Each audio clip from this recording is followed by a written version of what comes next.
একটা খুব অদ্ভুত প্রবলেম আছে যেটা লোকের সাথে শেয়ার করতে চায় না, ডক্টরের কাছেও আসে অনেক লেটে, সেইটা নিয়ে একটা অ্যাওয়ারনেস দরকার, সেই জন্য এই ভিডিওটা করা। তাকে বলা হয় ভ্যাজিনিসমাস। ভ্যাজিনিসমাস জিনিসটা কি? তো এখানে ফিমেল পার্টনার, তার মধ্যে অদ্ভুত সেক্স সম্বন্ধে একটা অদ্ভুত আতঙ্ক থাকে, যে কি করে আতঙ্কটা তৈরি হয় সেটা খুব বলা মুশকিল। কারোর কাছে গল্প শুনেও হতে পারে, কারোর পূর্ব এক্সপিরিয়েন্স ব্যাড ছিল তারও হতে পারে, বা কেউ মানে অহেতুক একটা ভয়ের মধ্যে ভোগে, বা কারোর নিজের অলরেডি অ্যাংজাইটি ডিপ্রেশন এরকম প্রবলেমের মধ্যে অলরেডি আছে, তো তারা আরও বেশি এটা নিয়ে সাফার করে। এটাতে কি হয়, সেক্স সম্বন্ধে যে একটা আতঙ্ক থাকে, তার ইন্টারকোর্সে সে করতে পারে না। কেন? তা ডিউরিং ইন্টারকোর্স ওর ভ্যাজাইনার অ্যারাউন্ড যত মাসেল আছে, যেগুলোকে আমরা বলি পেলভিক ফ্লোর মাসেল, সেগুলো অদ্ভুতভাবে কন্ট্রাক্ট করে, এবং কি হয়, তার লেগটা তখন একদম এমন টাইট হয়ে যায় যে এটা ইম্পসিবল টু ওপেন।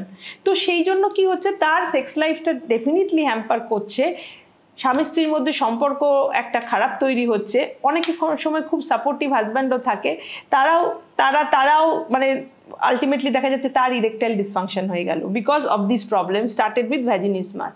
কিন্তু এটা যদি কারোর থাকে, এটা একটা প্রবলেম, এটা সাইকোলজিক্যাল প্রবলেম।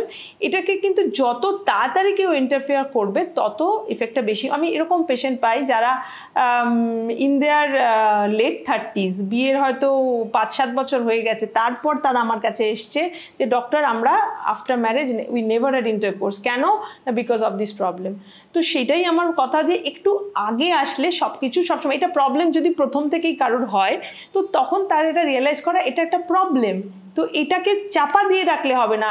এবার বাড়ির মধ্যে কার সেক্স লাইফ কীরকম যাবে সেটা তো বাইরে সবার কাছে রিভিল করারও কোনো দরকার নাই, কিন্তু কিছুদিন হয়ে গেলেই, পরে কয়েক বছর হয়ে গেলে বাচ্চা না হলেই তোমার প্রবলেমটা রিভিলড হয়ে যাচ্ছে, তখনই লোকে বলতে থাকছে বাচ্চা কেন হয়নি, অ্যাজ ইফ বিয়েটা বাচ্চার জন্যই করা হয়েছে।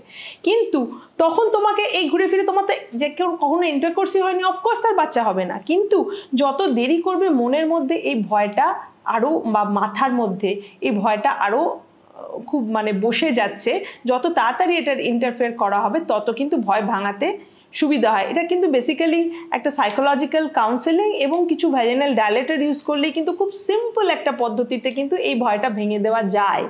কিন্তু তোমার একটু যদি আগে আসে কারোর, তাহলে খুব সুবিধা হয়। যার সাইকোলজিক্যাল প্রবলেম আগেই আছে, যে জানে যে ওষুধ খায়, তার ক্ষেত্রে আরও আগে তার সাইকোলজিস্ট বা সাইকো অ্যানালিস্ট যার সাথে সে কথা বলছে, বা সাইকিয়াট্রিস্ট তার সাথে কথা বলা, এবং একজন ইনফার্টিলিটি স্পেশালিস্টের সাথে কথা বলা উচিত, যারা তাকে আর্লি হেল্প করতে পারবে। যে কোনো প্রবলেম, যেমন ক্যান্সার যদি আমরা আগে ডিটেক্ট করতে পারি, সেটা যেমন আগে সারাতে পারি এবং কমপ্লিট কিওর সম্ভব, তেমনি যে কোনো প্রবলেম ইনক্লুডিং এই ভ্যাজিনিসমাস, এটা যদি আমরা আগে ডিটেক্ট করি, কেউ যদি বিয়ে 6 মাস 1 বছরের মধ্যে আসে, তাকে মানে কাউন্সেল করাটা যতটা ইজি, কিন্তু সে যদি এখন 5-7 বছর পরে আসে, তখন ব্যাপারটা অনেকটাই গড়িয়ে যায় এবং তার এজটা বেড়ে যায়। তখন শুধু ভ্যাজিনিসমাসের জন্য যে প্রেগনেন্সি হচ্ছে না এরকম না, তার হয়তো মেনোপজের দিকে সে এগিয়ে যাচ্ছে, তাই তার এগ খারাপ হয়ে যাচ্ছে, হাজব্যান্ডের ইরেকটাইল ডিসফাংশন তৈরি হয়ে গেছে অলরেডি, তখন জিনিসটা আরও বেশি কমপ্লেক্স হয়ে যায়, সেটা ম্যানেজ করতে আরও বেশি ডিফিকাল্টি হয়। তো যত তাড়াতাড়ি এটার ইন্টারভিন করবো আমরা আগে, তত কিন্তু ভালো রেজাল্ট হবে।